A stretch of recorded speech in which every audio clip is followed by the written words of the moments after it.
सगळ्यांचा परिचय झालेला आहे. मी डॉक्टर रघुनाथ रामकृष्णाजी बोरकर, तुमच्या वाढवणा येथील रहिवासी. खरं म्हणजे आज हा सत्कार स्वीकारताना अत्यानंद होत आहे. अत्यानंद याच्यासाठी होत आहे, खऱ्या अर्थानं मी ते आमदार साहेबांचं नाव सांगण्यात आलं आणि त्यानुसारच मी हा सत्कार स्वीकारलेला आहे. सत्कार स्वीकारताना काही गोष्टी मला इथे आपल्याला मांडायच्या आहेत.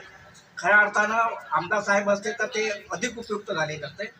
मी सत्कार स्वीकारले तर आहेच, परंतु त्या सत्काराची फलश्रुती जेव्हा होईल की जेव्हा मी आर्किओलॉजिस्ट आहे, या आर्किओलॉजीचे काही स्थळ इथे आहेत, ते स्थळ जर सर्वसाधारण जतन आणि जर संवर्धन झालंय तर खऱ्या अर्थानं पुरातत्वज्ञ म्हणून मी आज जो सत्कार स्वीकारला आहे त्याचा फलित होईल असं मला वाटतं. आता ही स्थळं कुठली आहेत, तर आज ज्या जागेवरती आपण बसलेला आहात तिथे लोहयुगी म्हणजे प्राचीन मानवाला जेव्हा अश्मयुगातून तो ताम्रयुगात आला आणि लोहयुगाचा त्याला शोध लागला, अशा काळातील इथे मिनीर आहेत. तर ह्या मिनीरचं अनेक दिवसापासून मी आर्किओलॉजी जेव्हा होतो, चंद्रपूरला होतो, तेव्हाच त्याचा मी एक प्रस्ताव केलेला होता, परंतु शासन दरबारी ते अजूनही धुडकीत आहेत.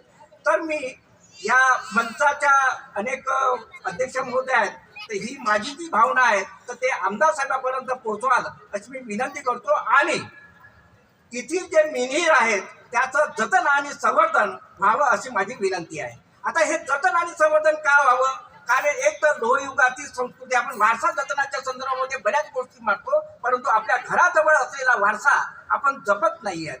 तर आणि केवळ तेवढंच नाही आहे, तर हे भारतीय प्रेक्षकच इथे येऊन बघणार नाहीये, तर आंतरराष्ट्रीय महत्वाचं स्थळ हे मिनीर होणार आहे. दुसरं स्थळ असं, मी नागपूर तालुक्यापुरतीच बोलणार आहे, दुसरं स्थळ असं की ज्याला पांडव लेणी म्हणतात. ऍक्च्युअली ते पांडवाचा आणि त्या लेण्यांचा काही संबंध नाही आहे. कुंडाळे येथील पाच लेण्या आहेत आणि त्या लेण्यांमध्ये अत्यंत महत्वाचा आणि दुर्मिळ असा एक शिलालेख आहे आणि तो शिलालेख आहे तो ब्राह्मी लिपीमध्ये. आता एक ब्राह्मी लिपी काय भानगड आहे, ब्राह्मी लिपीपासूनच आपल्या अनेक लिप्या ज्या आहेत हे निर्माण झालेल्या, मग तेलुगू असेल, तामिळ असेल, मराठी देवनागरी असेल किंवा हिंदीच्या बाळबोध असेल, अशाच अनेक लिपी झाल्या. तर अशा ब्राह्मी लिपीमध्ये लेख असलेला त्या पांडव लेणा म्हणजेच त्या कुंडाळ्यामधील लेण्यामध्ये आपल्याला मिळते. आता त्याच्यामध्ये काय म्हटलेलं आहे, शिव स्वामीस पुत्रस ग्राम्य प्रमयी, अशा प्रकारचा ब्राह्मी लिपीमध्ये लिहिलंय. संस्कृत भाषा आहे.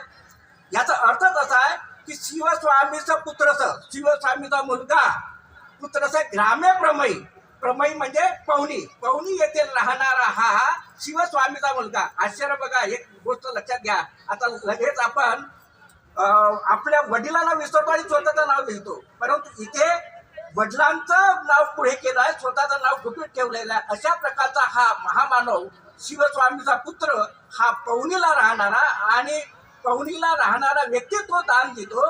हे खऱ्या अर्थानं त्या लेण्या ज्या आहेत त्या बौद्ध धर्मीय विहारासाठी कोरलेल्या आहेत असा आपला अभिप्राय होतो.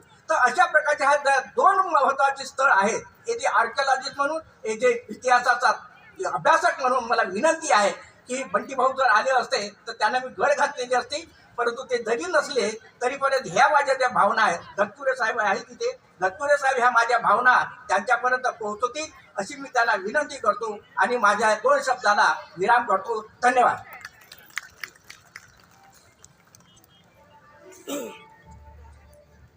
धन्यवाद भाऊ. यानंतर प्राचार्य शुभांगी पोहेकर मॅडम